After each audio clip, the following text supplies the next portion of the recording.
A paz do Senhor, meus irmãos e irmãs. E aí, tudo bem com vocês? Eu espero sim que você esteja bem. Eu sou o pastor Heraldo e nós vamos aqui então para mais uma EBD em Foco.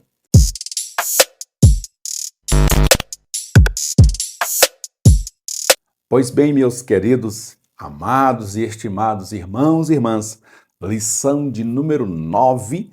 Hoje nós vamos falar sobre o oitavo mandamento: não furtarás, estabelecendo um princípio moral e ético essencial para a convivência social.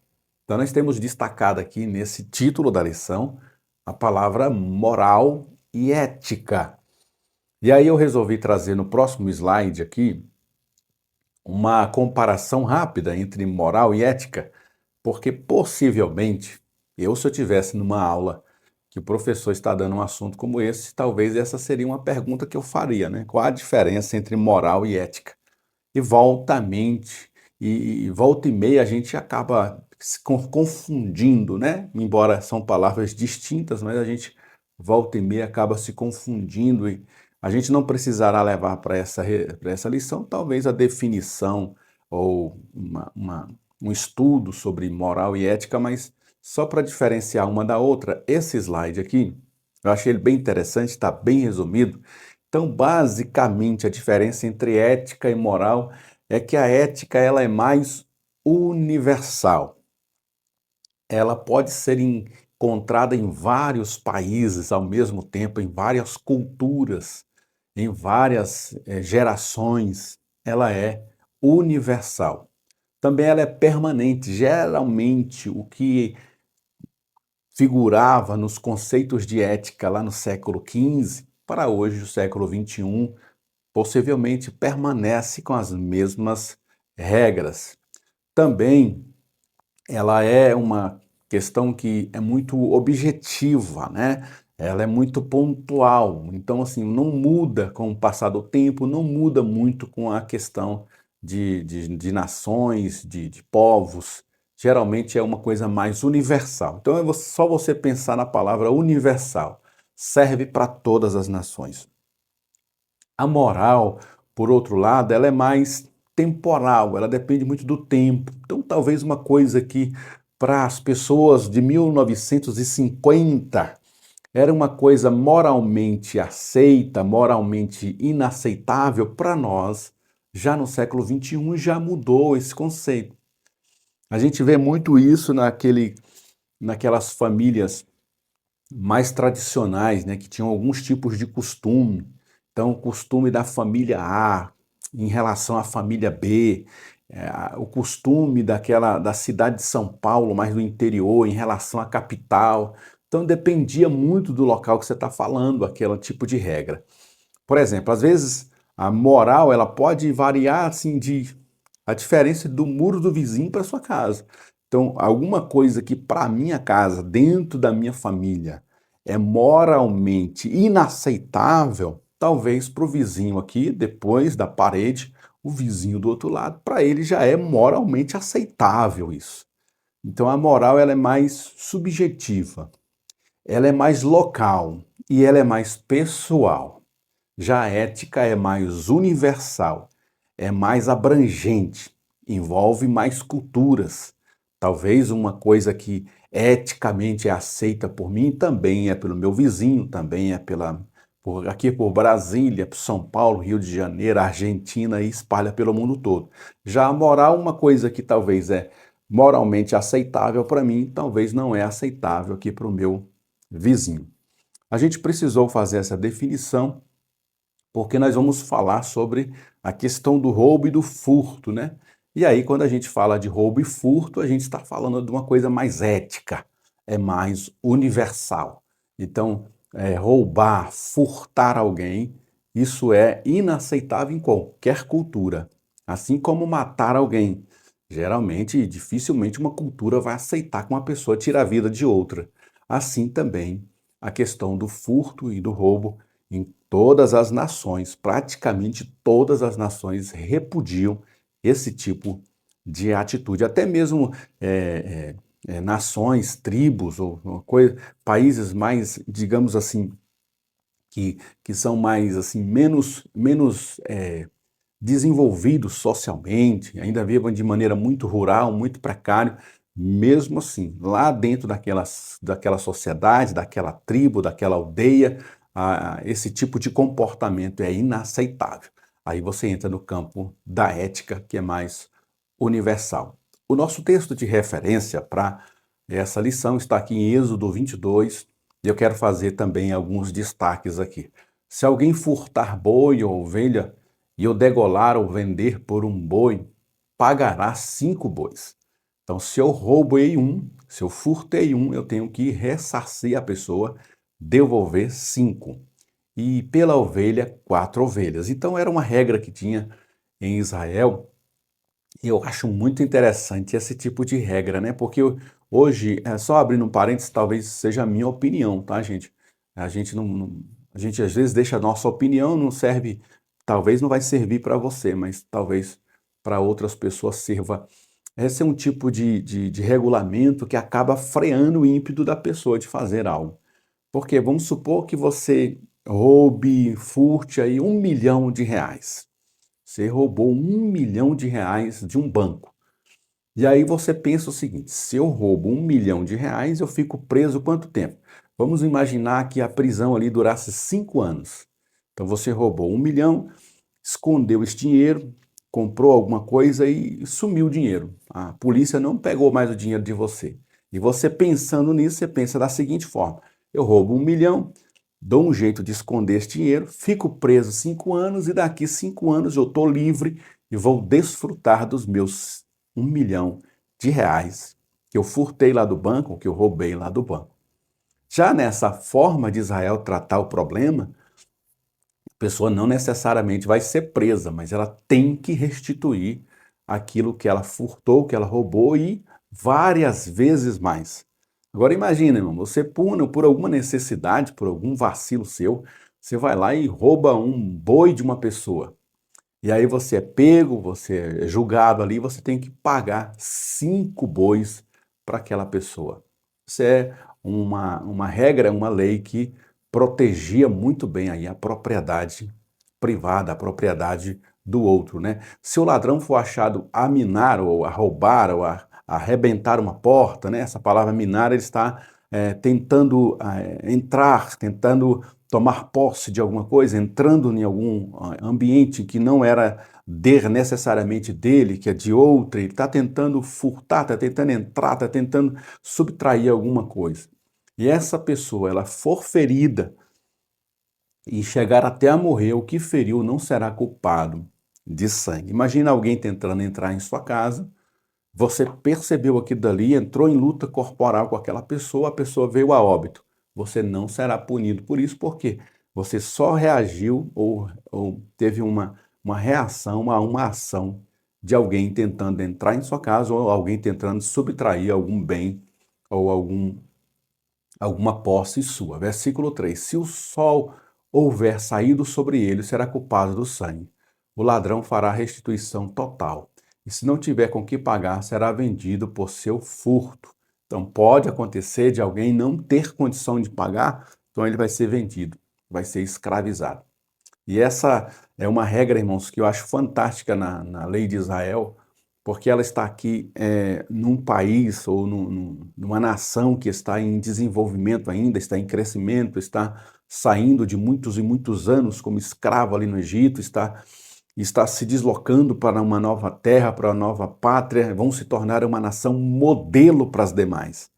Então, olha o cuidado de Deus em tratar esse povo para que eles fossem um modelo. As demais nações, ao olhar para Israel, deveriam querer ser como Israel, deveriam desejar ser um israelita, pelas questões sociais, pelas questões de adoração, pelas questões de culto, por tudo que envolvia Israel. As pessoas, ao olharem para Israel, deveriam se espelhar, digamos assim, em Israel. Por isso, o cuidado do Senhor aqui em estabelecer leis duras, severas, para que o povo não escorregasse questões. Efésios 4, verso 28 diz: aquele que furtava, não furte mais, antes trabalhe, fazendo com as mãos o que é bom, para que tenha o que repartir com o que tiver necessidade. Aí é uma pessoa que agora está na nova aliança, é a mesma recomendação: não furte, não roube ninguém. Pelo contrário, além de você não furtar, não roubar, você vai trabalhar bastante para que você não só tenha posses e propriedades, mas você possa repartir com as pessoas que tiverem necessidade. É uma melhoria social, né? A melhoria da minha vida, da minha condição social, da minha vida financeira, permitirá com que eu também traga um pouco de melhoria para as pessoas que estão à minha volta. Esse é o espírito do Novo Testamento. Nós temos aqui também na introdução, o 8º mandamento, trata da proibição contra toda forma de furto. Todos sabem que roubar é errado. Até mesmo aqueles que nunca leram a Bíblia compreendem muito bem esse mandamento. E aqui eu trago, porque a gente nessa lição, praticamente a gente não vai fazer distinção entre a palavra furtar e roubar, tá? A gente vai falar porque aqui para a questão da lição e para a questão de Israel é a mesma coisa. Mas apenas a título de curiosidade. Você sabia que para o nosso Código Penal brasileiro, a palavra furtar e a palavra roubar são palavras distintas, embora falem da prática de subtrair algo de alguém. Só que eu posso subtrair algo de alguém, como no caso do furto, sem que necessariamente a pessoa nem tenha visto, sem que necessariamente alguém tenha percebido. A pessoa deixou o carro dela no estacionamento, foi lá no supermercado fazer uma compra, quando ela voltou, ela não encontrou mais o carro. Alguém foi lá e furtou esse carro. Ela não precisou ameaçar ninguém, ela não precisou ferir ninguém, e ela não precisou usar de ameaça ou de violência contra o dono desse veículo. Ele simplesmente foi lá, com uma certa artimanha e perícia, ele foi lá, abriu o carro, deu ignição no carro e levou o carro embora.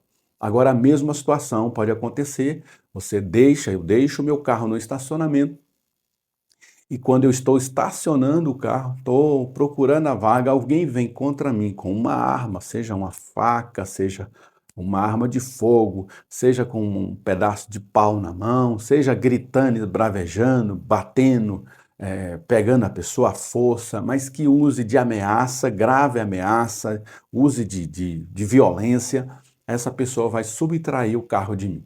Então é a mesma ação, a pessoa perdeu o veículo, mas ela pode perder o veículo sem ser ameaçada ou sem nem ter visto o que aconteceu, só vai descobrir depois que foi alguém que foi lá e entrou no carro dela e levou embora, ou ela pode perder o veículo também e até mesmo ser espancada e pode até chegar a vir a óbito, morrer, e aí você já entraria num outro tipo de crime, que seria o latrocínio, né, que é o roubo seguido de morte. Então, só para a gente distinguir dentro do Código Penal a essas duas diferenciações, é bom a gente levar esses conceitos para a aula, até porque os nossos alunos vão perceber que a gente estudou um pouco mais, que a gente se aprofundou, que a gente não só leu a revista e está só tagarelando a revista, está só replicando o que a revista está dizendo, tá? Então, furtar sem ameaça. Talvez ninguém nem viu, só uma câmera. Você foi lá furtar, a pessoa furtou alguma coisa de uma bolsa da pessoa, a pessoa nem percebeu que o celular dela foi tirado dentro da bolsa, só vai perceber dias depois ou horas depois. Já você pode roubar o celular de uma pessoa, colocando uma arma contra ela, uma faca contra ela, ou então pegando à força, com violência, derrubando aquela pessoa no chão, ameaçando aquela pessoa: se você não me der, eu te mato. E essa ameaça, esse tipo de violência caracteriza o roubo, tá? Mas todas as formas são de subtrair algo de alguém, e é esse o assunto da nossa lição. Tópico 1, compreendendo o 8º mandamento. Este mandamento expressa o sentido de proteger e respeitar a propriedade pessoal. Basicamente, proíbe todo ser humano de tomar o que não lhe pertence. Porque nós somos assim, irmão, nós somos caídos. Enquanto nós estivermos nesse corpo corruptível, até nós crentes, daqui a pouco nós vamos chamar a nossa atenção dos crentes para algumas coisas que a gente faz como seres humanos e às vezes a gente nem percebe. Às vezes a gente vai tentar arrumar um subterfúgio para justificar o nosso pecado. A gente é muito mestre nisso, né? Em apontar o outro para uma coisa muito grande lá, tá vendo? Eu não tenho coragem de colocar uma arma na cabeça de alguém e dizer, bora, meu irmão, me dá o seu carro, me dá o seu celular. Talvez a gente não tenha coragem de fazer isso, irmão, de roubar uma pessoa usando uma arma de fogo ou coisa parecida. Talvez a gente não tenha essa coragem. Mas você já lavou o seu carro lá no seu trabalho? Talvez uma boa parte de algumas pessoas que me ouvem aqui ou dos alunos que vão te ouvir praticam isso, né? Pega o carro, lava lá no trabalho. Você está praticando furto, né? Você está subtraindo ali a água da empresa ou do órgão público, da prefeitura ou do local que você está lavando. Aquela água não é sua. Aquilo ali não é pago para você lavar o seu carro, mas a gente faz, todo mundo faz. Qual é o problema disso? O problema é que Deus está vendo, tá? Tópico 1.1, significado do mandamento. O significado dessa palavra é interessante, pois transmite a sensação de se apropriar de algo sem o consentimento do proprietário. Mas também na língua original, essa palavra está associada a arrebatar algo violentamente, pegar algo com enganos, pegar algo secretamente. De modo que essa palavra nos revela o profundo significado do ato de roubar. Então ele acabou de descrever nessa frase que eu destaco, tanto o roubo quanto o furto, né, no Código Penal. Você pode usar de ameaça, pode usar de violência, mas você pode pegar uma coisa secretamente, sem que outra pessoa perceba. Cada um dos significados que compartilhamos aqui define totalmente a ação de roubar em diferentes facetas. Quando algo é roubado, pode ser feito de forma violenta, pode ser feita com engano ou escondido. Sabemos disso por experiência própria, temos visto como há roubos com violência, roubo com engano. Esse é o estilo dos roubos por corrupção. Muitos de nós também experimentamos como as coisas foram roubadas de nós de maneira oculta, inclusive familiares e amigos próximos, né? Às vezes alguém, irmão, que estava dentro do ônibus pode ter perdido um celular, por exemplo, com um assaltante entrando no ônibus e subtraindo o celular de todo mundo. Às vezes você pode ter perdido o seu celular com alguém que sentou do seu lado, pegou, você nem percebeu, só vai perceber lá no trabalho que alguém que sentou do seu lado acabou de furtar ali o seu celular. Então, para a lição, ele não está fazendo diferenciação entre furto e roubo, é apenas uma questão para a gente adquirir um pouco mais de informação aqui para essa lição, tá? No tempo em que vivemos, relacionamos este mandamento com a corrupção, porque corrupção é um flagelo que nos afeta a todos igualmente. Toda a sociedade, em diferentes níveis, é afetada por corruptos que tiram do bem comum para benefício pessoal. Eles pegam o que não é deles e privam os outros do que lhes pertence por direito, traduzidos em bens e serviços e usam para o seu prazer pessoal. Eu trouxe esse comentário dessa revista aqui porque, por incrível que pareça, o nosso país, o Brasil, ele é considerado o maior país cristão do mundo, proporcionalmente entre evangélicos e católicos, e espíritas e outras religiões consideradas cristãs. Então, aproximadamente 90% da população brasileira é denominadamente cristã. E por incrível que pareça, uma nação majoritariamente cristã é uma nação conhecida também como um país corrupto, um dos países mais corruptos do mundo é o Brasil. O Brasil é tão corrupto e é tão fácil você se valer da corrupção no Brasil que a gente se espanta ao ver alguém de muita capacidade financeira já, alguém já muito bem sucedido, alguém já muito rico no Brasil, alguém que tem redes de supermercado, ou que é dono de shoppings, ou que é uma pessoa, um artista muito conhecido, já possui vários carros, fazendas, vários tipos de propriedade, mas mesmo assim ele se submete a se tornar um político no Brasil. Por que que ele se torna um político? porque ele sabe que lá dentro da política ele vai conseguir granjear coisas para a empresa dele, para o ramo em que ele trabalha, para o tipo de negócio que ele trabalha. Às vezes ele entra na política porque ele tem um nome forte, ele tem uma influência social, o nome dele já é bem conhecido, ele consegue acesso ali à política, porque através da política ele vai conseguir melhorar suas empresas, melhorar o seu negócio. Então, a maioria de nós, irmãos, que vivemos aqui no Brasil, infelizmente, nós estamos num país que, ao mesmo tempo que bate no peito e diz que é um país cristão, ao mesmo tempo, nós moramos num dos países mais corruptos que há.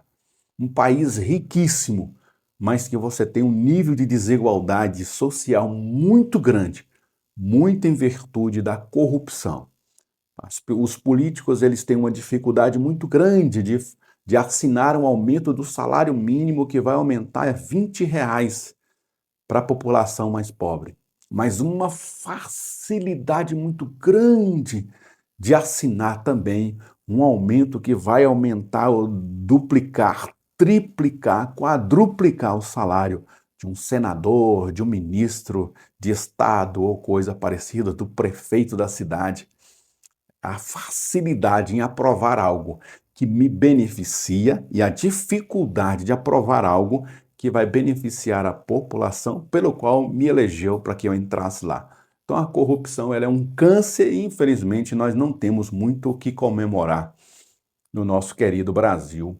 1.2, o contexto terreno e espiritual do mandamento. No contexto terreno, o propósito era o respeito pela propriedade alheia. As pessoas tinham e têm o direito de preservar de forma segura o que lhes é próprio. Eu imagino, irmãos, que esse tipo de quebra de mandamento, ele causa uma revolta em qualquer pessoa, em qualquer esfera social, em qualquer nação, porque é uma injustiça que está se praticando. Imagina você, irmãos, imagina na sua cabeça. Eu não sei se você já passou por isso. Se você já passou por isso, coloca aí nos comentários. Ô pastor, é tão triste. Aconteceu comigo, eu fiquei muito triste por muitos anos me recuperando daquele problema. Imagina a seguinte situação. Você comprou um veículo. O veículo custou R$ 50.000. Você não tinha condição de pagar o veículo. Você comprou o veículo parcelado. Então, esse veículo vai sair o dobro, né? Geralmente dobra o valor. Então, você comprou um veículo por 50 mil, parcelou em 60 parcelas e vai pagar R$ 100.000 nesse veículo. Você está lá pela 10ª parcela, pagando o seu veículo com muita luta, levanta cedo, dorme tarde, aquela luta terrível para pagar as prestações. Vem alguém, ou como forma de furto, subtrai, ou como forma de roubo, coloca uma arma, te ameaça e subtrai o seu veículo. E o seu veículo então não tinha seguro, ele sumiu. Com o seu veículo levou para o desmanche, a polícia não encontrou mais. E agora, como a gente sabe, você tem que continuar pagando essa parcela. Você não pode parar de pagar a parcela porque você perdeu o veículo. Você tem que continuar pagando a parcela. Agora imagina a injustiça que é isso, irmão.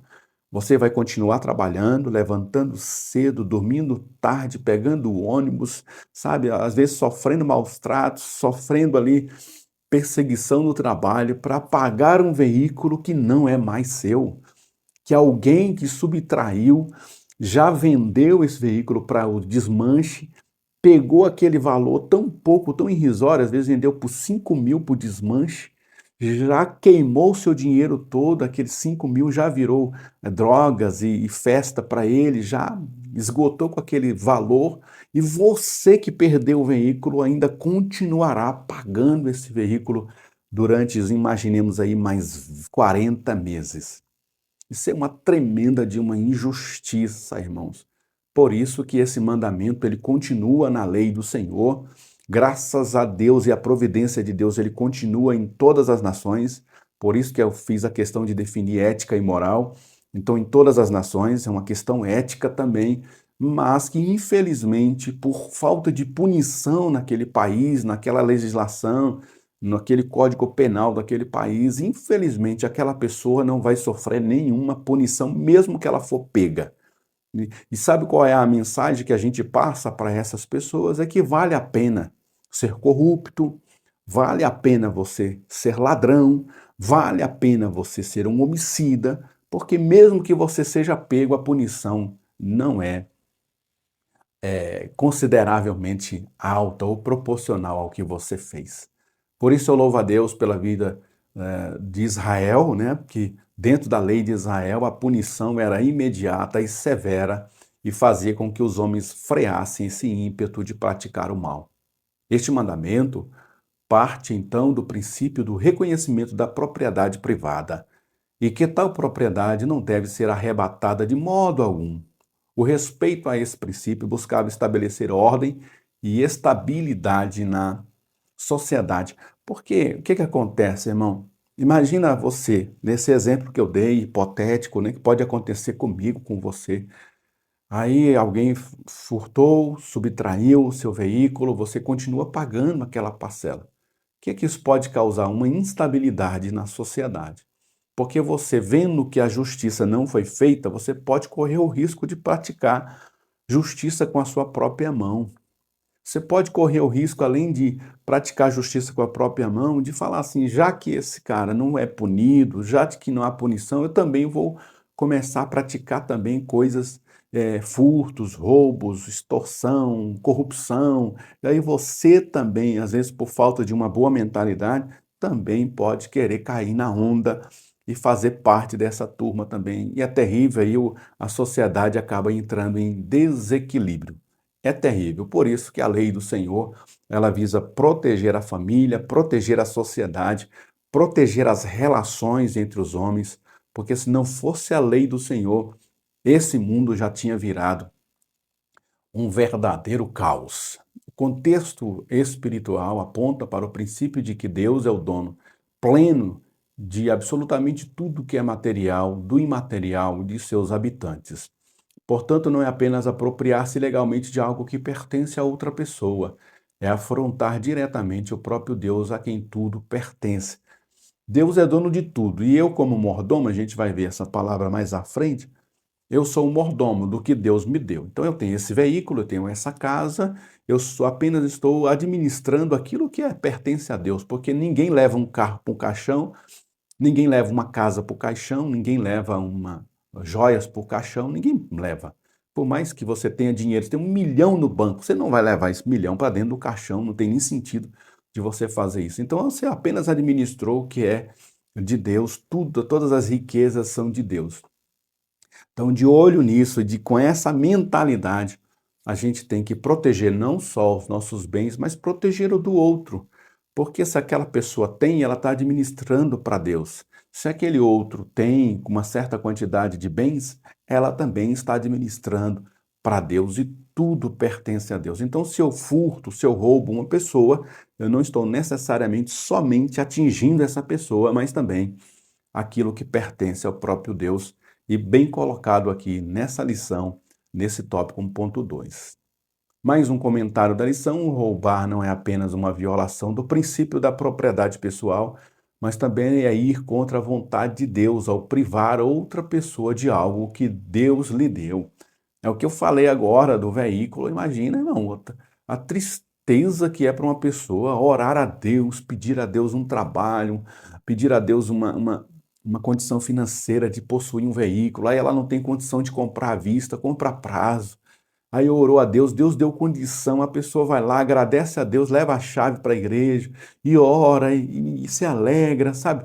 Faz até um culto de ação de graças porque comprou um veículo, faz maravilha. Aí vem outro abençoado e subtrai esse bem dessa pessoa. Irmão, isso é uma injustiça que não tem tamanho, é descabido um negócio desse. Por isso que o Senhor virá velozmente para punir os homens. Vai chegar o dia em que os homens vão prestar conta diante de Deus e a conta vai ser muito cara para muitas pessoas. Isso se opõe à vontade de Deus, pois ele distribui as riquezas de acordo com a sua soberania, propósito e sabedoria.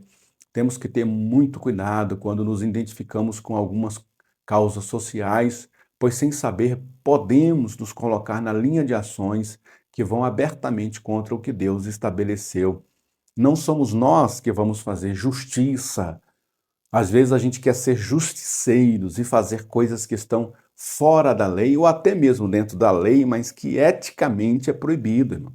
Vamos supor que uma nação estabeleceu que dentro do código de regimento de propriedade daquele país, alguém pode entrar numa propriedade alheia que não está sendo produtiva, entre aspas, e pegar uma parte daquela terra e tomar posse. Mas eticamente falando é incorreto, irmão.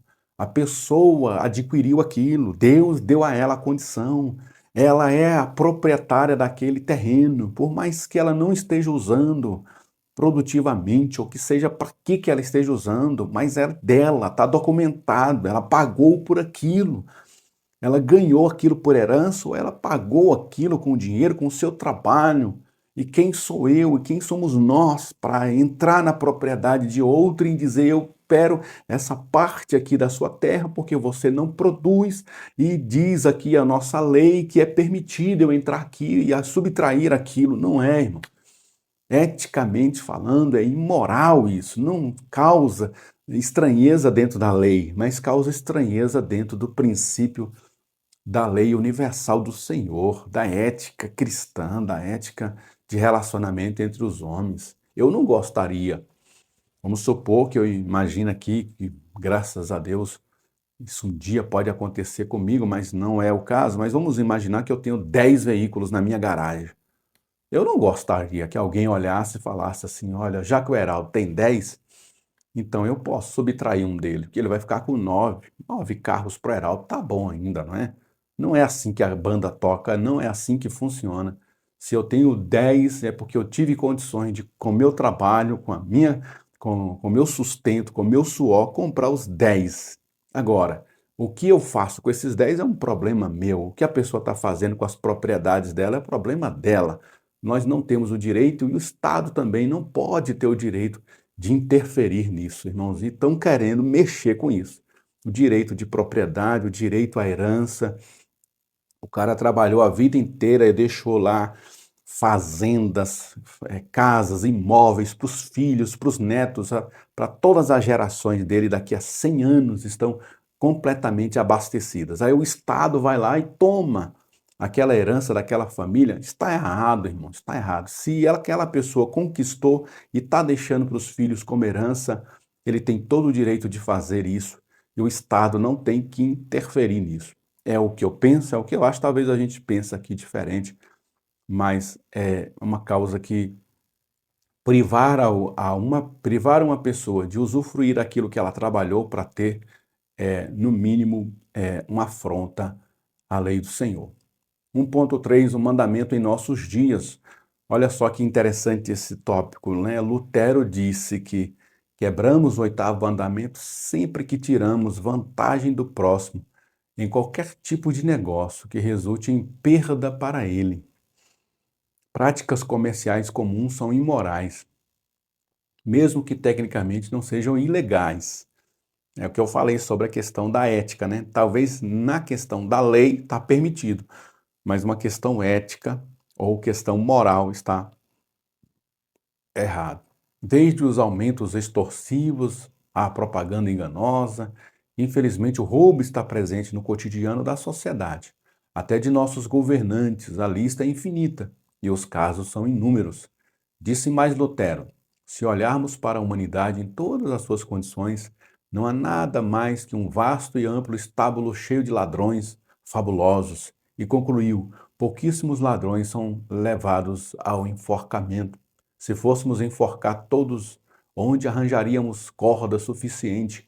Teríamos de fazer de nossos cintos e correias cordas para enforcamento. Isso aqui é tão interessante, eu trouxe esses destaques aqui desse tópico, porque a maioria das pessoas, irmãos, quando estão do lado de cá, por exemplo, da política, ele está do lado de cá, ele é um cidadão comum. Aí ele aponta para quem está do lado de lá e fala: meu Deus, como que essa pessoa tem coragem de roubar R$ 1 milhão? Meu Deus, como que esse homem teve coragem de roubar R$ 10 milhões? Por isso que ele virou político. Mas, irmãos, pasmem nós. A gente geralmente condena as pessoas por roubarem 1 milhão, mas a gente não se condena ao a gente fazer pequenos desvios de centavos, pequenos desvios de, por exemplo, furto de energia. Tem gente que faz um gato, aí pega a energia do vizinho, o vizinho está lá pagando uma energia mais cara sem saber por quê que ele está pagando mais cara, mas você puxou a energia do vizinho. A gente tem o costume, igual eu já falei, lavar o carro lá no trabalho. Por mais que o teu chefe deixou, ele não é o dono é a prefeitura, o dono é a empresa lá. Ele não é o dono, ele apenas administra naquele momento, mas ele não é o dono da água, ele não é o dono da energia. E aí a gente vai lá, lava o carro, a gente rouba a energia do vizinho, a gente sai 10 minutos mais cedo do trabalho, entra 10 minutos mais tarde no trabalho. A gente sempre tem um jeitinho de ganhar vantagem em algumas coisas. Aí a gente fala assim, eu nunca roubaria 1 milhão. Talvez porque a gente nunca teve oportunidade. Porque uma pessoa que furta energia do seu trabalho, energia do seu vizinho, rouba e furta a água do seu trabalho para lavar o carro, uma pessoa que furta o tempo do seu trabalho, saindo 15 minutos mais cedo, entrando meia hora mais tarde, e ele acha isso normal, quando ele tiver a oportunidade de, assinando um documento, levar uma vantagem de R$ 1 milhão, a gente vai fazer, irmãos. Porque as pessoas que estão lá, elas só representam a sociedade num todo. As pessoas sempre querem levar vantagem. Você vê quando uma carreta, acontece muito isso, a gente vê as cenas, uma carreta carregada de, sei lá, de carne, né? Carregada de carne, está andando numa rodovia e ela vem a bater, capotou, caiu ali aquela carne no chão. O que que acontece com as pessoas que estão passando ali? Responda para mim, irmão. A gente vai lá e pega aquela carga, a gente vai tirando a carga, colocando no nosso carro e dá no pé. Ninguém tá vendo, não tem problema. A gente não quer nem saber como é que o motorista tá, se ele sobreviveu. A gente só quer levar vantagem, pegar um pedaço de carne, ou então pegar ali alguma coisa que caiu ali na estrada, daquele caminhão, daquela Scania, a gente coloca no nosso carro e dá no pé. A gente vê isso direto, irmão, acontecendo. Todos os dias acontece isso. Agora eu te pergunto, uma pessoa que tem a coragem de ver um caminhão caído na estrada e subtrair ali 1 quilo de carne, você acha que ele não tem coragem de roubar 1 milhão, 10 milhões, se um dia ele virar político? Tem condição, sim. Porque isso está impregnado nessa nossa natureza caída. Por isso, todos os dias a gente precisa vir aqui em lições como essa, voltar sempre a estudar a palavra de Deus e sermos confrontados com a sua palavra. Talvez a gente faça até por inocência, né, irmão? Eu tinha um colega lá no meu trabalho que ele constrangia a gente, o jeito dele falar isso, me constrangia aquele negócio dele. Porque chegava o horário em que todo mundo já tinha ido embora, 20 minutos mais cedo. O chefe não estava mais ali, o pessoal dava no pé e ia embora. Não tinha cartão, não tinha como bater ponto. Ali era cada um por si, Deus por todos. E aí ele era o único que saía exatamente às 19 horas. Ele era a única pessoa lá da minha sessão, do meu trabalho, que saía 19 horas em ponto. Dava 19 horas, ele entrava no carro dele e ia embora. Enquanto todos os outros, até eu algumas vezes, caí nessa bobeira, porque a gente é tentado a fazer isso. Todo mundo está indo, qual é o problema? E eu entrava no meu carro e ia embora mais cedo. Porque, afinal de contas, todo mundo foi. Até o meu chefe já foi, né? E quem é que está pagando o meu salário? É o chefe ou é a instituição pública? Ou é o Estado? Se o Estado está nos pagando, irmão, quem está nos pagando, na verdade, é o povo. Então, se o povo está pagando com o suor, com os tributos, com os impostos, 1 minuto vale muito. 1 minuto é caríssimo, né? Porque é o suor e é o trabalho de pessoas humildes que estão mantendo aqueles servidores ali. Então a atitude daquele homem me quebrou, me corrigiu, e ali a gente buscou ali vigiar mais nesse ponto e não praticar mais esse furto de tempo aí, tá? Então é uma forma da gente se corromper, é muito fácil, basta a gente ter oportunidade. E aí um outro comentário diz, todo roubo é uma falta de confiança na provisão divina. Sempre que tomamos algo que não nos pertence, negamos que Deus pode nos suprir ou que não tem a capacidade de nos sustentar. Guardar o oitavo mandamento é para nós um exercício prático de nossa fé na providência divina. Estamos no mundo, mas não somos do mundo. Nosso Senhor orou para que o Pai nos livre do mal. Assim tenhamos em mente que fazemos parte da família de Deus e nosso viver em todas as áreas deve ser coerente com esta verdade. Eu achei interessante que o autor trouxe para essa lição essa parte de provisão divina e a quebra desse mandamento. Então, eu quebrar o mandamento e furtar alguém, roubar alguém, subtrair alguma coisa de alguém, nem que seja um balde de água para lavar o meu carro, é eu não crer que Deus está suprindo a minha necessidade. Pô, eu vou subtrair aqui 20 litros de água para mim lavar meu carro aqui, um exemplo, tá, irmão? É tão irrisório, mas é tão pouco. Então você está querendo dizer que Deus não pode te dar condição na sua casa de ter ali essa quantidade de água para você lavar o seu carro? Você está querendo dizer então que se você subtrai uma carga de uma carreta que caiu, eu subtrair ali 1 quilo de carne, Deus não pode te dar essa provisão de 1 quilo de carne. Deus não pode te dar a provisão daquilo que você está pedindo, daquilo que você precisa. Você precisou subtrair de alguém, quebrar o mandamento de Deus, porque a gente não tem a confiança que Deus vai suprir aquilo na nossa vida. E por que que isso é válido para nós? Eu achei muito interessante do autor trazer para a revista, porque isso aqui agora é para cristão, irmão. Uma pessoa que não tem fé em Deus, que não teme a Deus, que não serve a Deus, ela não, esse ponto aqui para ela é nada. Mas nós que cremos em Deus, nós cremos que Deus tem uma provisão para nós. Então imagina essa questão do horário. Seu horário de sair é às 5 da tarde. E você às vezes sai 5 minutos, 10 minutos mais cedo, porque na sua ideia é que você vai chegar um pouco mais cedo em casa para fazer tal coisa. Mas quem garante que você sair 5 minutos mais cedo, 10 minutos mais cedo, não vai te levar para, às vezes, um trânsito ali mais caótico ou um acidente? E quem te diz que se você sair no horário em ponto, agradece a Deus pelo teu trabalho, Deus não pode prover ali um caminho mais livre para você chegar mais rápido em casa? Então, uma coisa necessariamente está ligada à outra. Eu confio em Deus. Meu horário de sair é às 5, eu vou sair 5 em ponto. E eu creio que eu vou chegar num horário bom em casa. Deus vai prover um ônibus para mim, um metrô para mim, vai dar tudo certo, não vai quebrar, não vai estragar, não vai ter acidente na estrada e Deus vai me guardar. E se tiver um acidente, se tiver um impedimento, eu tiver que chegar mais tarde, porque Deus permitiu na minha vida. Essa é a mentalidade de todo cristão, ou que nós cristãos deveríamos ter. Tópico 2, o outro lado do mandamento. O oitavo mandamento chama a nossa atenção para a honestidade em todas as esferas de nossas vidas.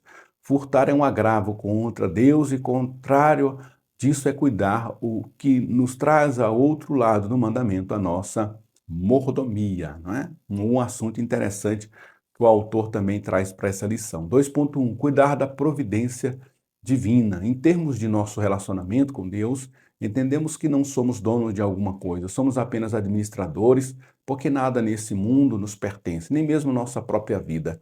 Algum dia daremos conta desta vida que Ele nos deu temporariamente. Então, temporariamente, até a vida, o ar que eu respiro, a minha saúde, tudo pertence a Deus. Tudo que eu tenho, Deus que me deu para que eu administre de maneira sábia, para que eu faça com que isso renda não só para mim, como diz lá Efésios, que é aquilo que eu faça multiplique não só para mim, mas que eu tenha condições de repartir com outras pessoas. Porém, em termos de nossa vida horizontal e nosso relacionamento com os demais, podemos reclamar algumas coisas como estando sob nossa responsabilidade ou nosso cuidado, porque Deus nos deu direito sobre elas. Assim como Deus deu direito a nós, deu a todos, e como bons dispenseiros de Deus, devemos não somente cuidar daquilo que nos foi entregue pelo Senhor, devemos também proteger e zelar por aquilo que pertence aos demais. Assim como eu não quero ser furtado das minhas coisas, né, subtraído das minhas coisas, eu também devo cuidar para que as pessoas tenham direito à sua propriedade, aos seus bens garantidos, né? Esse é um dever nosso, é um dever de todos, é um direito nosso e também é um direito de todos. 2.2, o amor a Deus e ao próximo. O mordomo é alguém que cuida da propriedade de outra pessoa, ele não tem a liberdade de usar de forma que melhor lhe convém, deve simplesmente administrá-la de acordo com as intenções do seu senhor. Essa é exatamente a nossa própria situação aqui nesse mundo. Tudo que administramos pertence a Deus, assim como tudo que possuímos. Desde o princípio tem sido assim, como Adão, ele nos deu a sagrada confiança de cuidar dos seus bens. Adão estava ali para cuidar da terra, guardá-la, preparar a terra para produzir frutos.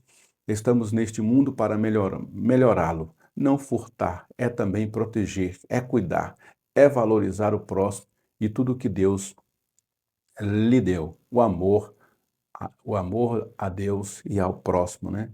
Eu tenho aquilo que tenho, administro bem o que tenho, para que eu não precise subtrair nada do outro. O outro, pensando também em mim, administra o que ele tem, cuida do que ele tem, para que ele não tenha que subtrair o que eu tenho. Se cada um fizesse a sua parte minimamente, a gente viveria muito bem nesse mundo. Mas, infelizmente, até mesmo o diabo, os homens caídos, a gente, por não ter uma vida com Deus, acaba tropeçando nesse mandamento. É necessário que saibamos que mordomia é um princípio divino para abençoar as nossas vidas enquanto aqui vivemos. Se formos bons mordomos, seremos recompensados pelo justo juiz naquele dia. Senão sofreremos o dano por nosso desprezo com a administração aos bens temporais e espirituais. Vivamos, pois, certos de que, como os dispenseiros, devemos ser fiéis, buscando no Espírito Santo a indispensável capacitação. 2.3 Trabalhando com labor. Bons mordomos devem trabalhar porque a preguiça conduz à pobreza, e a pobreza pode ser um trampolim para furtar. Então, é um argumento que alguém tem. Eu estou pobre, eu não tenho nada, estou com fome, preciso disso, então, como eu não tenho nada, ninguém me deu nada, eu vou subtrair de outro. É apenas um argumento dos homens caídos. A maneira objetiva de evitar a tentação é trabalhar de modo honesto, com o objetivo de uma independência financeira. O bom mordomo é liberal, entende que repartir é proporcionar que outras pessoas também tenham o que precisam. A atitude do ladrão é o que é seu é meu, vou pegar. O egoísta diz, o que é meu, vou guardar. Mas o bom mordomo pensa diferente, pensa com atitude espiritual. O que é meu é de Deus, vou compartilhar. Nós cristãos somos diferentes, andamos na contramão do mundo, pois sabemos que fomos chamados para viver generosamente. E aqui vai uma palavra para o nosso coração também, irmãos. Se você chegou aqui até essa lição, deixa Deus ministrar no seu coração através dessa palavra. Eu sempre conto essa ilustração para, às vezes, a gente se tranca no nosso mundo, a gente acha que se a gente se blindar aqui, se a gente se protege aqui, eu protejo a minha casa, coloco câmera, vou blindar o meu carro, só isso já basta, e aí o que eu tenho eu estou protegendo. A gente, às vezes, não exerce a generosidade, às vezes não ajuda outra pessoa, e acaba que leva a um efeito cascata. Eu vou dar um exemplo para você, para que você possa entender isso. Imagine você tem um carro do ano, 0 km, comprou com o seu trabalho, o seu esforço, levanta cedo, dorme tarde, e você está ali no seu carro e você para no semáforo. Você está no seu semáforo. E alguém que está ali no semáforo vendendo uma balinha, vendendo um chicletinho, vendendo alguma coisa, uma água mineral, está ali lutando pela sua vida também. Existe muita gente, eu não sei se você é assim, se você é assim, por favor, mude de atitude. E aí tem gente que quando chega perto ali do seu carro, vendendo ali uma balinha, vendendo ali um negócio para sobreviver, para comprar o pão de cada dia, o que que a maioria das pessoas faz, irmão? Sobe o vidro. E aí coloca o vidro e fala, não, não quero, não quero. Não dá nem um bom dia para a pessoa. Sabe qual é o meu costume que eu tenho? Geralmente, se eu tiver com o vidro fechado, eu abaixo, vidro aberto, eu abaixo o vidro e falo, bom dia, meu amigo. Hoje eu não vou comprar, mas Deus abençoe, boas vendas para você. E na maioria das vezes que eu posso, irmão, às vezes eu nem queria aquela balinha, aquele pirulito daquela pessoa, mas às vezes você vai ali, é R$ 1, irmão. Às vezes é R$ 1, para você não custa nada. Você tem ali 10 moedas de R$ 1. Pegue aquele bendito de R$ 1. Fala assim, bom dia, meu amigo, eu vou querer uma balinha sua hoje. Ajude aquela pessoa. E aí eu coloco essa ilustração, porque agora eu vou trazer um agravante para essa história. Imagina que daquelas pessoas que estão vendendo ali no semáforo, tenha um camarada que decidiu sair das vidas das drogas, do roubo, do furto, da malandragem. Ele decidiu ser uma pessoa do bem. E ele foi ali, comprou ali uma caixa de balinhas e está vendendo as balinhas dele no semáforo. Aí ele vai em um carro, vidro fechado. Vai no outro carro, vidro fechado. Vai no outro carro, vidro fechado. A pessoa, não, não quero, vai trabalhar, vagabundo, sai daqui, não sei o quê. Destrata a pessoa, maltrata a pessoa, o cara está o dia inteiro levando sol na cara, não na cara. Às vezes as pessoas desprezando ele, vidro fechado na cara dele. E ele tinha decidido sair daquela vida, falou, eu vou mudar de vida, eu preciso trabalhar honestamente. Mas ele passou um dia, não conseguiu vender nada, não recebeu nem um bom dia, não recebeu nem uma grau de felicitação, ó, boas vendas para você. Nada, as pessoas simplesmente o desprezaram. Aí sabe o que essa pessoa pode fazer, irmãos? Ela pode fazer assim, ó, o seguinte, já que ninguém quer abrir o vidro para que eu venda na moral, agora eu vou tomar força também.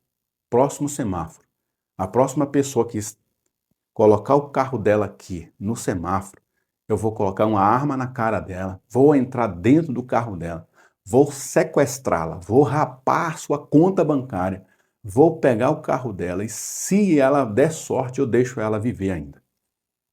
E essa pessoa pode ser nós, pode ser alguém da nossa família, irmão. Então, assim, às vezes R$ 1 não salvou só a mim, salvou outras pessoas. Às vezes um bom dia não salva só a mim, salva outras pessoas. Do que adianta a gente ter um carro novo e a gente não ter segurança para andar por aí? Do que adianta a gente ter uma casa boa e a gente não poder desfrutar, tá sempre com ela trancada, com alarmes ligados, a gente não tem paz dentro da nossa casa. E aí eu continuo colocando essa história e vou alimentando essa história, e às vezes esse homem que estava numa casa de recuperação, lutando contra as drogas, ele teve que sair da casa de recuperação porque a casa de recuperação não teve como se manter mais, por falta de doação, por falta de donativos, por falta de alimento. A casa de recuperação fechou e mandou todas aquelas pessoas para a rua de novo. E aquele camarada então volta para as drogas, tenta trabalhar, e aí quando ele tenta trabalhar, dá de cara com um monte de vidro fechado, com um monte de gente mal amada, mal-humorada, dizendo não para ele, não dando nem um bom dia para ele. E ele fala assim: ah, é? Já que é assim, já que a minha vida está uma desgraça total, agora eu vou tornar a vida dessas pessoas ruim também. E é um efeito cascata. Agora imagine o outro lado. Você contribui com uma casa de recuperação, você toda vez que alguém vai ali no semáforo, você abre o vidro do seu carro e fala: bom dia, meu amigo, tudo bem com você? Me dá uma balinha. Bom dia, hoje eu não tenho como comprar, mas olha, eu estou orando por você, Deus vai te abençoar, Deus vai te prosperar. Amanhã, quando eu passar aqui, eu vou trazer uma moeda e vou comprar aí a sua balinha, vou comprar aí o seu negócio aí. Amém, irmãos? É assim que a gente faz, exercitando a generosidade, é que a gente vai longe. Conta-se uma história, para fechar aqui esse tópico que é maravilhoso, né? Conta-se uma história de um determinado empresário que ele foi comprar ali paçoca para levar para a escola do filho. Eles sempre tinham paçoca em casa, mas nesse dia não tinha paçoca em casa. E ele foi para o mercado então. Chegando no mercado, ele encontra uma mulher lá no estacionamento chorando muito. Essa mulher chorava e ele chamou ela, falou: moça, o que foi que você está chorando? Ela falou: não, é porque eu estou o dia todo tentando vender aqui umas paçoquinhas e eu não consegui vender nada. Eu estou muito triste porque já é hora de voltar para casa, eu não consegui levar comida para os meus filhos.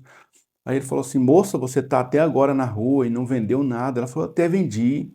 Eu vendi algumas paçocas, mas eu encontrei um homem ali debaixo da ponte que estava ali lamentavelmente com fome há 3 dias. E aí ele me falou: me dá um trocado para me comprar uma marmita.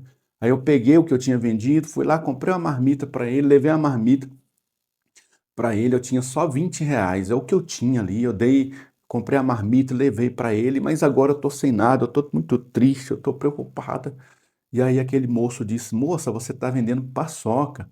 E aí logo ele fez a associação, né? Ele saiu de casa para ir para o mercado comprar as paçoca para o filho dele.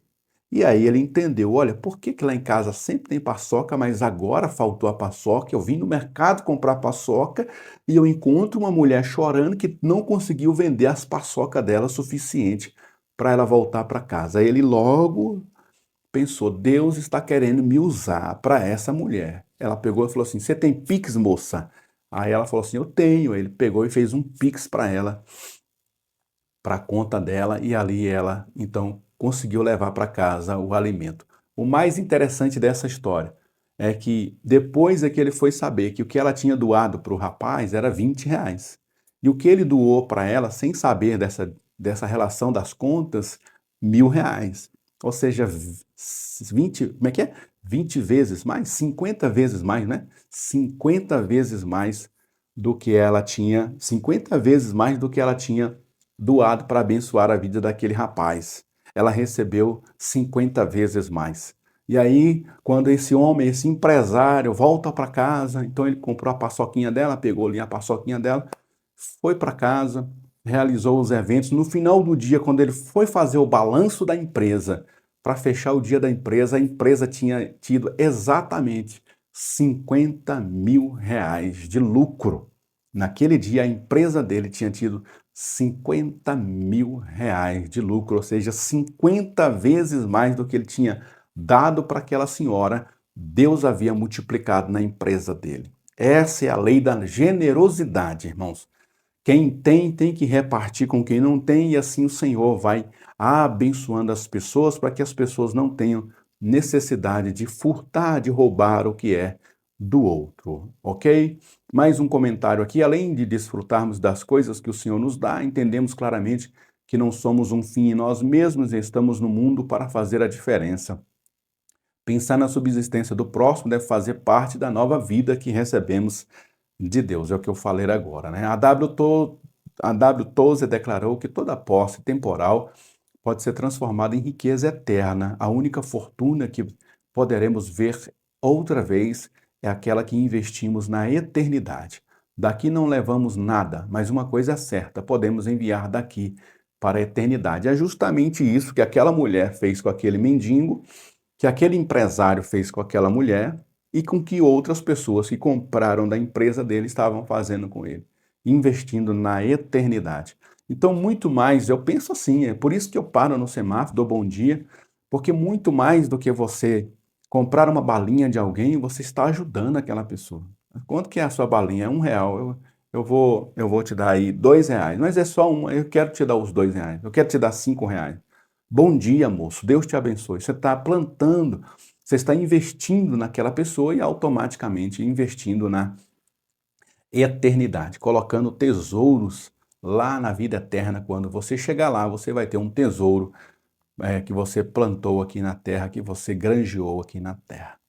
Tópico 3, o furto, a escravidão e a esperança. O furto faz parte de uma inclinação de nossa natureza pecaminosa, um tipo de escravidão que prejudica o próximo e que só pode ser tratada pelo milagre da salvação em Jesus Cristo. 3.1, porque as pessoas roubam. Os mandamentos foram dados porque o ser humano é pecador por natureza. E uma das características mais evidentes de nossa natureza é o egoísmo, um egoísmo que leva à cobiça excessiva e a inveja, os dois principais motivadores de roubar. Assim como o assassinato e o adultério, o roubo também é uma ação, uma condição do coração, faz parte da natureza pecaminosa que, não sendo tratada por Deus através de um novo nascimento, pode, como um vulcão, entrar em erupção a qualquer momento. Vários são os motivos que, por causa de um coração egoísta, o ser humano pode ter a tendência de roubar. ênfase excessiva em coisas materiais, emoções fora de controle, compras compulsivas, alcoolismo, dependência química, paixões desordenadas, necessidade aparente, preguiça e etc. Ou seja, o resumo desse tópico aqui é que um mal que está impregnado no nosso coração pode desencadear uma série de males, né? Por exemplo, uma pessoa egoísta, por não se contentar com o que tem, ele pode vir a furtar algo de alguém por violência e grave ameaça com uma arma. A pessoa, por sua vez, não vai ceder aquilo por medo ou por receio, não, ou por também não querer perder aquele bem material, então a pessoa subtrai a vida da outra e ali ele pratica um latrocínio, então ele agora matou uma pessoa, tudo por causa de um egoísmo no seu coração. Eu subtraí a coisa da pessoa e não somente a coisa da pessoa, mas a vida da pessoa. E por mais que os homens possam me punir, eu possa ser preso, irmão, diante de Deus e na eternidade, os homens vão prestar contas por essas coisas, porque são princípios na lei do Senhor que os homens insistem em quebrar. 3.2, por que roubar é por quem rouba é escravo do diabo. Perdão, quem rouba é escravo do diabo. Todo ser humano sabe instintivamente que pegar algo que não lhe pertence é roubo, e roubar é uma atitude diabólica. Mas na prática, parece que as pessoas ignoram essa verdade, aceitam correr o risco e cada vez mais aumentam sua convivência com o diabo. Aqui, quando a gente pensa num camarada não crente, num camarada que não tem um pingo de pudor, que está roubando, que está furtando por aí, a gente até fala, ele é filho do diabo mesmo. Mas o problema é quando a gente, cristão, pratica pequenos furtos, pequenos roubos, pequenas corrupções, né?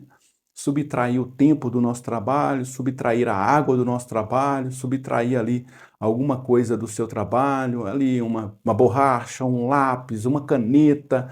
Você trabalha ali na sessão, tem 1000 canetas. Você fala, não tem problema, é uma caneta só. Aí você coloca no bolso, leva para casa. E tudo isso, a gente, quando olha para alguém que roubou o carro de um outro, roubou o carro, roubou um banco, a gente aponta o dedo e fala: esse é filho do diabo. E nós, que subtraímos uma caneta do nosso trabalho, nós somos filhos de quem, irmão?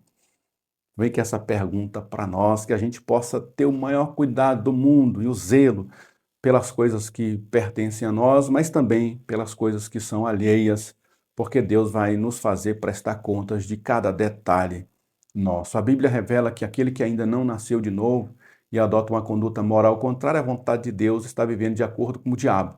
A falta de justiça, de amor, atesta a ausência de conversão em um viver como filho de Deus. A missão do diabo é tríplice: roubar, matar, destruir. Essa é a sua característica, e aqueles sobre os quais exerce autoridade, seja por pacto, tentação, sujeição ou possessão, portarão consigo as características dessa influência e dominação maligna e destrutiva. Tem um comentário também, achei importante trazê-lo para a lição, da mesma forma que, como filhos de Deus, iluminamos o mundo com obras produzidas por uma nova natureza, os filhos do diabo se manifestam também apresentando os frutos de uma vida dominada pela natureza pecaminosa. Quando uma pessoa dá lugar ao diabo e se permite ser habitada por ele, ela será escravizada de tal modo que venderá até as pessoas mais íntimas de seu convívio. Essa é a situação de uma pessoa escravizada e sujeita ao poder do diabo, né? Tem pessoas que não são possessas, não estão possessas, virando os olhos ou coisa parecida, babando, não são possessas pelo diabo, mas são instrumentos de Satanás para tirar, subtrair, roubar, furtar as coisas dos outros, e até, se precisar, ele tira a vida da outra pessoa para subtrair aquilo que é do outro. São instrumentos de Satanás, né? 3.3, nem tudo está perdido. No Novo Testamento temos o grande exemplo de Zaqueu, ao se arrepender, ao arrepender-se de seus pecados. O verdadeiro arrependimento provoca um desejo de se fazer o certo e reparar os erros cometidos. Quando somos impactados pela salvação em Jesus Cristo, somos tomados de uma profunda convicção de fazer o bem, e isso inclui fazer restauração sempre que possível. Todos aqueles que em sua maldade roubam somente em Cristo podem encontrar perdão, salvação e transformação. Só Cristo, através do Espírito Santo, pode mudar esses desejos materialistas de querer possuir o que os outros têm, por desejos de impulsos piedosos, de respeitar o bem dos outros e não tomar o que não lhes pertence. Eu achei interessante nesse tópico o exemplo de Zaqueu, que vai restituir. A gente pode ter cometido erros, pecado, às vezes simples, irmão. Você levou uma caneta ali do seu trabalho, está ouvindo essa palavra agora, essa palavra te repreendeu, como me repreendeu também. Isso acontece, irmão. A gente às vezes vacila, às vezes a gente peca e nem percebe que está pecando, porque são coisas efêmeras, são coisas simples, né? Um clipe. Você pegou o clipe, colocou ali, trouxe o clipe para casa. É uma besteira, parece uma bobagem, mas é uma coisa essencial. Inclusive, por falar em coisas que parecem uma bobagem, eu já ouvi testemunhos de que empresas fazem determinados tipos de entrevista para emprego, e ali a entrevista é montada, na verdade não vai ter uma entrevista, não vai ter nada ali, não vai ter nenhum teste. Aí eles deixam cair um clipe no chão, um clipe caído no chão da sala. Você coloca ali vários candidatos que estão se candidatando àquela vaga e coloca um clipe, ou uma caneta, ou uma tampinha de uma caneta, uma coisa simples no chão. E ali alguém que mais atento vai lá e pega aquele clipe, pega aquela caneta, ou pega aquela tampa e a caneta coloca em cima da mesa. E alguém está olhando da câmera e fala, olha lá, ó, alguém pegou. Aí fala assim, gente, a entrevista está encerrada, vocês podem ir para suas casas, a gente já conseguiu detectar o candidato. Aí depois chama o candidato e fala assim, mas por que que eu fui selecionado? Eu fiz alguma coisa? Você fez sim. Lembra que você abaixou, pegou aquele clipe, pegou aquela tampinha da caneta? Pois é. Se você é uma pessoa que está preocupada com um clipe, é porque você é uma pessoa que vai dedicar a sua vida por essa empresa. Se você se preocupou com um simples cliquezinho, um clipezinho simbólico, você com certeza vai honrar essa empresa nos grandes empreendimentos. Não vai nos prejudicar no crescimento da nossa empresa, pelo contrário, você vai lutar para nossa empresa crescer. Então, pode parecer bobo para algumas pessoas, mas olha o que as empresas usam para demonstrar que aquela pessoa se preocupa com aquela instituição. A presença de um clipe, irmão. Então, não considere uma coisa trivial. É só uma caneta, é só um clipe, eu coloquei no bolso, não tem nada a ver. Aconteceu com você, assim como já aconteceu comigo, então restitua. Então, no outro serviço que você for, compra ali mais 3 canetas e leve para o seu trabalho. Está aqui, coloca uma caneta aqui, uma caneta ali e deixa lá 3, 4 canetas a mais para que você nunca mais venha fazer isso. Pelo contrário, você fez foi abençoar agora ali a sua sessão, o seu trabalho. Outro comentário, em Israel a punição para o roubo não era a morte nem a prisão, era a restituição total, mas um acréscimo ao que havia sido roubado. Então é isso que eu estou falando. Poxa, peguei uma caneta, levei para casa, não, meu Deus do céu. Então, irmão, além de você devolver aquela, faz o seguinte, leva mais 2, abençoa a sua empresa, seja generoso. Às vezes você pegou ali, imprimiu 3 cópias ali, fala, meu Deus, eu imprimi umas cópias no meu trabalho. Ai, meu Deus, não era pra ter feito isso, me arrependi. Aí no outro dia, irmão, já que você não tem como reparar a tinta, leva ali algumas folhas a mais, coloca lá dentro da impressora, ninguém vai ver, mas Deus está vendo que você restituiu aquele dano àquela empresa. O que não pode ser visto em Acabe, vemos admiravelmente na vida de Zaqueu, o publicano. Outro caso importante que terminou com grande punição foi o de Acã, que roubou algo que pertencia a Deus, que sabia que não poderia usar, mas a cobiça em possuir lhe roubou a razão e, por fim, a vida. São exemplos aqui de homens que roubaram e não restituíram, e de Zaqueu que roubou e prejudicou outras pessoas, mas a sua consciência agora restaurada fez restituir aquele bem tomado. Conclusão da palavra, diz o 8º mandamento, é muito claro para todos nós. Sabemos que o furto ou a aquisição ilegítima de propriedades alheias, além de prejudicar o próximo, são abominação ao Senhor. Amém, meus irmãos? Eu deixo aqui também o convite para você fazer parte da nossa família ali no Telegram. Se você é novo no canal, se inscreve, curte, comenta, compartilha. E eu vou deixar aqui o link na descrição desse vídeo para você fazer parte da família EBD em Foco lá no Telegram. Lá a gente geralmente deixa algum material também de apoio, de subsídio para você usar aí na sua lição. Amém? Que Deus abençoe a todos. Até a próxima EBD em Foco, se Deus com a sua graça nos permitir. Amém.